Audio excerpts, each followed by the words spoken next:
Assalamualaikum warahmatullahi wabarakatuh. Pada zaman Rasulullah Shallallahu Alaihi Wasallam, ada seorang pemuda bermata biru, rambutnya merah, berpenampilan cukup tampan. Wajahnya selalu melihat pada tempat sujudnya dan tangan kanannya menumpang pada tangan kirinya. Pemuda ini tidak pernah lalai dari membaca Al-Quran dan senantiasa ia menangis. Pakaiannya hanya 2 helai saja, namun sudah terlalu lusuh untuk dipakai, sehingga tidak ada orang yang menghiraukannya. Pemuda ini jika bersumpah demi Allah, pasti akan terkabul. Beliau tidak dikenali dan miskin, malah banyak orang yang suka menertawakannya, mengejeknya, dan menuduhnya sebagai pencuri, serta bermacam lagi penghinaan dilemparkan kepadanya. Pemuda Yaman ini telah lama menjadi yatim, tidak mempunyai saudara kecuali hanya ibunya yang telah tua dan lumpuh. Untuk menyerah kehidupan sehari-hari, Uwais bekerja sebagai pengembala kambing. Upah yang diterimanya hanya cukup untuk kehidupan harian bersama ibunya.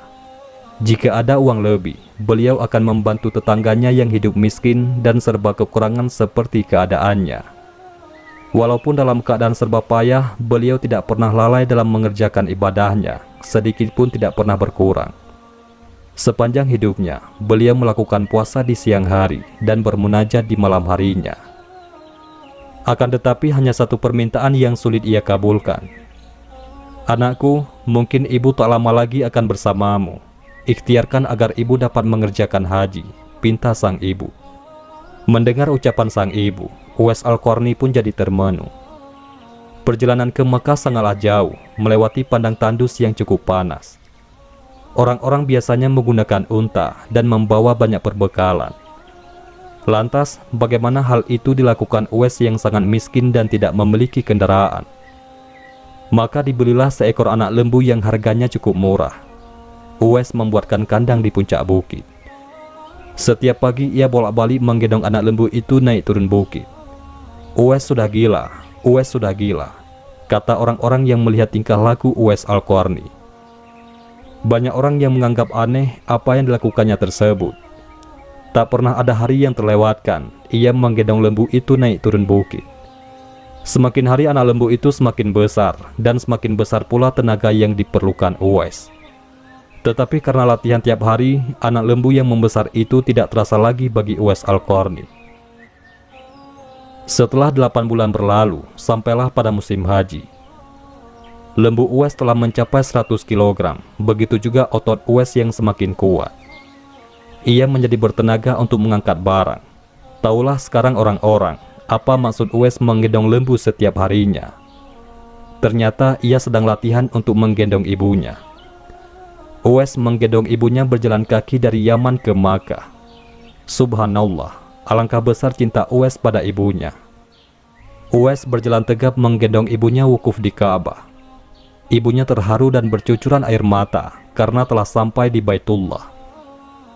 Di hadapan Ka'bah, ibu dan anak itu berdoa, "Ya Allah, ampuni semua dosa ibu," kata Uwais Al-Qarni. "Bagaimana dengan dosamu?" tanya sang ibu keheranan. Uwais menjawab, "Dengan terampuninya dosa ibu, maka ibu akan masuk surga. Cukuplah ridho dari ibu yang akan membawaku ke surga." Itulah keinginan Uwais yang tulus dan penuh cinta. Allah Subhanahu wa Ta'ala pun memberikan karunia untuknya. Uwais seketika itu juga sembuh dari penyakit sopannya, hanya tertinggal bulatan putih di tengkuknya. Itulah tanda untuk Umar bin Khattab dan Ali bin Abi Thalib, yaitu 2 sahabat Rasulullah, untuk mengenali Uwais.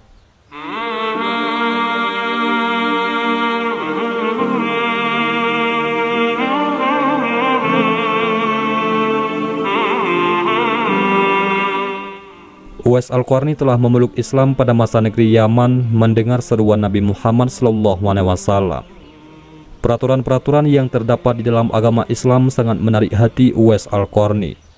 Banyak rekan-rekannya yang telah memeluk Islam pergi ke Madinah untuk mendengar secara langsung dakwah Nabi Muhammad SAW. Hati Uwais juga bersemangat untuk ke Madinah untuk bertemu kekasih Allah, penghulu para nabi. Tetapi beliau tidak mampu karena tidak mempunyai bekal yang cukup untuk sampai ke sana. Apalagi beliau perlu menjaga ibunya. Jika beliau pergi, siapa pula yang akan melihat ibunya? Dikisahkan ketika terjadi perang Uhud, Rasulullah Shallallahu Alaihi Wasallam mengalami cedera dan giginya patah karena dilempari batu oleh musuh-musuhnya. Berita ini akhirnya sampai kepada Uwais, lalu ia segera memukul giginya dengan batu hingga giginya patah. Hal tersebut dilakukan sebagai bukti kecintaannya kepada baginda Nabi Muhammad SAW, sekalipun beliau belum pernah melihat baginda Nabi. Hari berganti hari dan musim pun berlalu, kerinduannya terhadap Rasulullah tak dapat dibendung lagi. Uwais merenungkan diri dan bertanya dalam hatinya, bisakah dirinya dapat bertemu dengan Nabi dan memandang wajah Nabi dari dekat?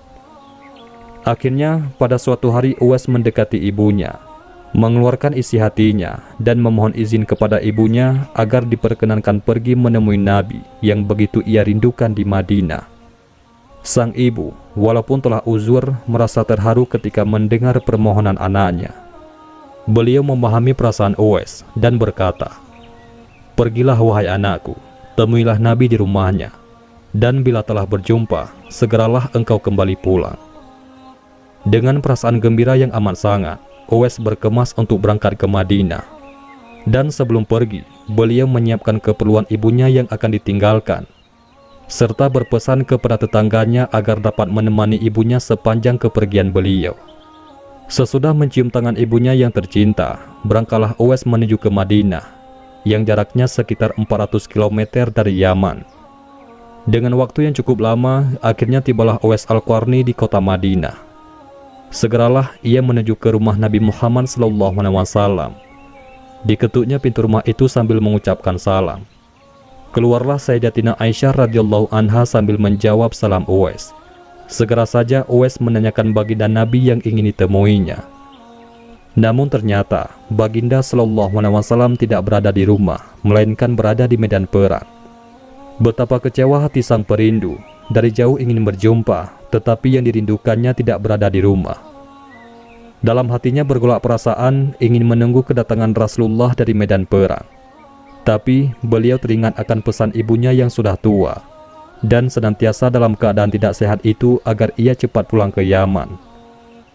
Disebabkan ketaatan kepada ibunya, pesan dari ibunya itu telah mengalahkan suara hati untuk menunggu kepulangan Rasulullah SAW. Ia akhirnya mohon pamit kepada Sayyidatina Aisyah radhiyallahu anha untuk pulang kembali ke Yaman. Uwais lalu menitipkan salamnya kepada Nabi Muhammad SAW dan melangkah pulang dengan perasaan hampa karena tidak dapat bertemu dengan kekasih Allah. Sepulangnya dari perang, Rasulullah SAW langsung bertanya tentang kedatangan orang yang mencarinya. Nabi Muhammad SAW menjelaskan bahwa Uwais Al-Qarni adalah anak yang taat kepada ibunya. Beliau adalah penghuni langit. Mendengar perkataan Rasulullah SAW, Sayyidatina Aisyah radhiyallahu anha dan para sahabatnya tertegun seketika. Lalu kata Sayyidatina Aisyah radhiyallahu anha, memang benar sebelum ini ada seseorang telah datang mencari Rasulullah SAW. Tetapi orang itu segera pulang ke Yaman karena teringat akan ibunya yang sudah tua dan sakit, sehingga beliau bimbang meninggalkan ibunya terlalu lama. Rasulullah SAW bersabda, "Kalau kalian ingin berjumpa dengan dia, yaitu Uwais Al-Qarni, perhatikanlah bahwa ia mempunyai tanda putih di tengah-tengah telapak tangannya." Sesudah itu Rasulullah SAW memandang kepada Sayyidina Ali dan Sayyidina Umar radhiyallahu anhum lalu bersabda, "Apabila kalian bertemu dengan dia, mintalah doa dan istighfarnya untuk kalian, karena dia adalah penghuni langit, bukan penghuni bumi." Tahun berganti tahun, dan Sayyidina Umar menjadi khalifah kedua menggantikan Abu Bakar As-Siddiq yang telah wafat. Suatu ketika, Khalifah Umar teringat akan sabda Nabi tentang Uwais Al-Qarni, sang penghuni langit. Beliau segera mengingatkan sahabatnya, yaitu Sayyidina Ali, untuk mencari Uwais bersama-sama. Sejak saat itu, setiap kali ada kafilah yang datang dari Yaman, mereka berdua akan bertanya tentang Uwais Al-Qarni, apakah ia turut bersama mereka.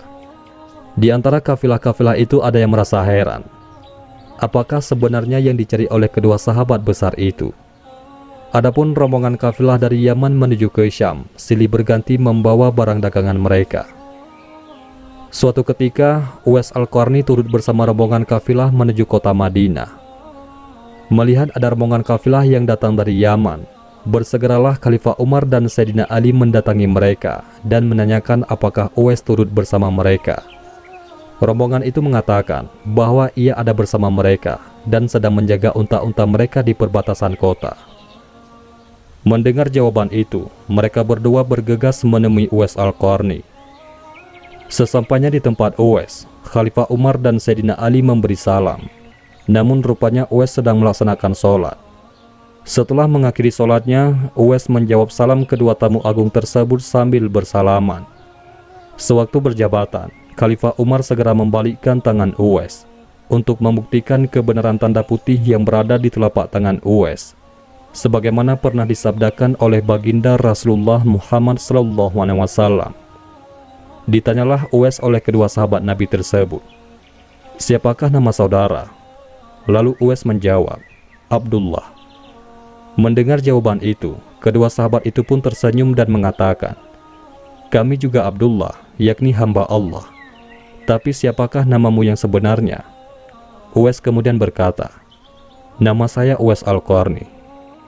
Sepanjang perkenalan mereka, taulah mereka bahwa ibu Uwais telah meninggal dunia. Itulah sebabnya beliau baru dapat turut serta bersama rombongan kafilah dagang itu.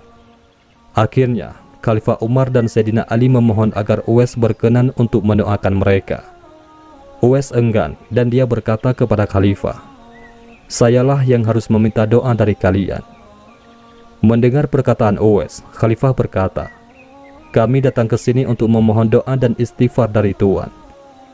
Disebabkan didesak oleh dua sahabat besar ini, Uwais Al-Qarni akhirnya mengangkat kedua tangannya, lalu berdoa dan membacakan istighfar.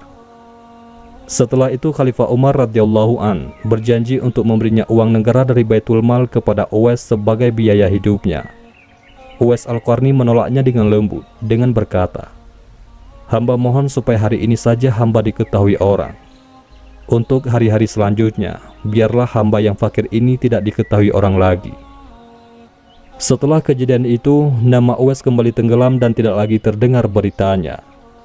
Tapi diriwayatkan, ada seorang lelaki pernah bertemu dan dibantu oleh Uwais. Orang itu mengisahkan, "Waktu itu kami sedang berada di atas kapal menuju ke tanah Arab bersama para pedagang. Tanpa disangka-sangka, angin ribut bertiup dengan kencang. Akibatnya, hempasan ombak menghantam kapal kami, sehingga air laut masuk ke dalam kapal dan menyebabkan kapal semakin berat. Pada saat itu, kami melihat seorang lelaki mengenakan selimut berbulu berada di satu sudut kapal, lalu kami memanggilnya. Lelaki itu bangun, lalu melakukan sholat di atas air. Betapa terkejutnya kami melihat kejadian itu. Wahai waliullah, tolonglah kami." Tetapi lelaki itu tidak menoleh. Lalu kami berseru lagi, "Demi Zat yang telah memberimu kekuatan beribadah, tolonglah kami." Lelaki itu menoleh kepada kami dan berkata, "Apa yang terjadi? Tidakkah engkau melihat bahwa kapal berada di badai dan dihantam ombak?" Tanya kami kepadanya. "Dekatkanlah diri kalian kepada Allah.